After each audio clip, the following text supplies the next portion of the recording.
Right ఇక breaking news చూస్తున్నాం. యాదాద్రి భువనగిరి జిల్లా భూతాన్ పోచంపల్లి మండలం దోతిగూడెం గ్రామ శివార్లోని విజయసాయి కెమికల్ ల్యాబ్ లో పేలుడు సంభవించింది. డ్రమ్స్ లో కెమికల్ మిక్స్ చేస్తూ ఉండగా పేలుడు సంభవించింది. ఇక ఈ ప్రమాదం దాటికి ఒకరు అక్కడికక్కడే మృతి చెందారు. మృతుడు దారపవన్ గా గుర్తించారు. తొలుత ప్రమాదాన్ని సాధారణ అగ్ని ప్రమాదంగా యాజమాన్యం చెప్పుకొచ్చింది. భోజన సమయంలో ప్రమాదం జరగడంతో ప్రాణ నష్టం తగ్గినట్లు తెలుస్తుంది. ఇక ఆ విషయం తెలుసుకున్న ఫైర్ సిబ్బంది ఘటనా స్థలానికి చేరుకుని మంటలను ఆర్పేశారు. మీ ఉండేదట ప్రాజెక్ట్ ఉండేది ఎక్కడ ఉంటుంది? నేను బంగారుగడ ఉంటానండి. ఏ చోటుపల్లేనా? చోటుపల్లిలోనే. మీరేం హౌస్ వైఫా? House wife. నాకు చిన్న పిల్లలండి ఇద్దరు. ఎన్ని సంవత్సరాలు చేస్తారు ఇక్కడ? 6 నెలలు అయింది. ఈరోజు మార్నింగ్ కాల్ చేశారు మీకు ఏమైనా మధ్యాహ్నం గిట్లా? చేయలేదు. ఏ షిఫ్ట్ కి వచ్చిండు. ఏ షిఫ్ట్ కి వచ్చిండు. మీకు ఎట్లా ఎవరు ఇచ్చారు? ఇంటి పైన ఎన్ని గంటలకు ఇచ్చారు? నాకు తెలియదండి. మా అత్త మాకు ఫోన్ చేసిరంట. దెబ్బలు తాకినాయి, మంచిగానే ఉండు, మామూలుగా ఉన్నాడు, కొంచెం దెబ్బలు తాకినాయి, కింద పడ్డాడు అని చెప్పిరంట. నేను ఫోన్ చేసి అడిగితే ఏం కాలే, బాగానే ఉండు, మేము పంపిస్తున్నాం, ఆయనతో పాటు రండి అని చెప్పారు. నాకేం చెప్పలేదండి. కాలు కొంచెం బాగాలేదు, దెబ్బ తాకిందని చెప్పారు. నాకు ఏడికి వచ్చినాక పాప నర్సరీ, పాప ఫస్ట్ క్లాస్. అవసరం అవుతుంది. కంపెనీలో వర్క్ ప్రెషర్ ఎక్కువ ఉందని రోజు చెప్తాడు సార్ నాకు. షిఫ్ట్ల మీద షిఫ్ట్లు వేసి రోజు 2-3 షిఫ్ట్లు చేస్తాడు.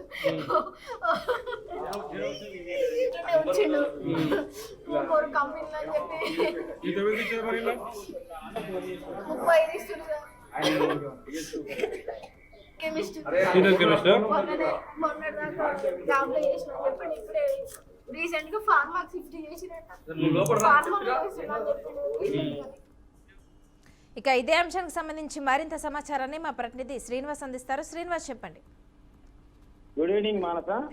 ఈ యాదాద్రి భువనగిరి జిల్లా భూతాన్ పోచంపల్లి మండలంలో దొంతుగూడెం గ్రామంలోని విజయసాయి ఫార్మాస్యూటికల్ కంపెనీలోని మధ్యాహ్నం ఘోర ప్రమాదం జరిగింది. దీనికి సంబంధించి మధ్యాహ్నం అందరూ లంచ్కి వెళ్లడంతో కార్మికులకు కొంత ప్రమాదం తగ్గిందని చెప్పుకోవచ్చు. అందులో కెమికల్ ల్యాబ్ లో పనిచేస్తున్నటువంటి పవన్ మాత్రము అక్కడికక్కడే, అంటే ల్యాబ్ లో మంటలు చెలరేగడంతో అక్కడికక్కడే జరిగింది. ఆ సంబంధించినటువంటి మృతదేహాన్ని గుర్తుపట్టడానికి కుటుంబ సభ్యులను కూడా పోలీసు వారు తీసుకురావడం జరిగింది. ఇకపోతే పూర్తి వివరాల ప్రకారం చూసినట్లయితే కెమికల్ ల్యాబ్ మధ్యాహ్నము 1 గంట టైంలోని కెమికల్ రియాక్టెడ్ అవుతడంతో మన సిటీ ఫుట్వేర్ లో కూడా చూడొచ్చు.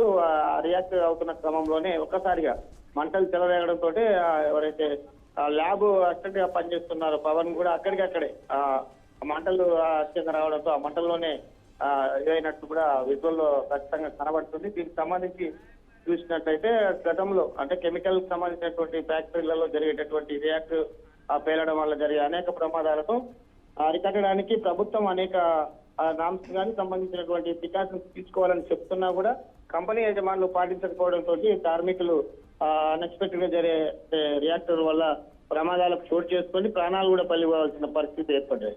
ఇకపోతే అక్కడ ప్రమాదానికి సంఘటన స్థలికి చేరుకున్నటువంటి పోలీసులు మాత్రం కేసు నమోదు చేసి దర్యాప్తు కొనసాగిస్తున్నారు. ఏదేమైనప్పటికీ మృతి చెందినటువంటి పవన్ కు ఒక చిన్న కూతురు కూడా ఉన్నది. దానికి సంబంధించినటువంటి కుటుంబ సభ్యులు కూడా పెద్ద ఎత్తున రోధిస్తున్నటువంటి పరిస్థితి. సంఘటన స్థలానికి చేరుకున్న పోలీసులు మాత్రము అక్కడ కంపెనీలో జరిగినటువంటి రియాక్టర్కి సంబంధించినటువంటి విషయాలను దాని అన్నింటినీ అంటే పూర్తిగా సమాచారం సేకరిస్తూ మృతికి సంబంధించిన కుటుంబాలకి సంబంధించిన నష్టపరిహారం ఇవ్వాలంటూ కూడా కుటుంబ సంబంధించిన బంధువులు కూడా పెద్ద ఎత్తున ఆందోళన వ్యక్తం చేశారు. ఇకపోతే ఆ సంఘటన జరిగిన 4-5 గంటల వరకు మృతదేహాన్ని బయటకు తీయకపోవడంతో కప్పిపుచ్చారనేదే కుటుంబ సభ్యులు మాత్రం ఫ్యాక్టరీ యజమాని మీద పెద్ద ఎత్తున తీవ్రంగా ధ్వజమెత్తుకున్నటువంటి పరిస్థితి. ఇది తెలంగాణలో జరిగినటువంటి యాదాద్రి భువనగిరి జిల్లా భూతాన్ పోచంపల్లిలో జరిగినటువంటి దొంతుగూడెం గ్రామంలో ఉన్నటువంటి సాయి ఫార్మాస్యూటికల్ కంపెనీలో జరిగినటువంటి ఘోర ప్రమాదం అని చెప్పుకోవచ్చు Manasa. Okay, thank you Srinivas.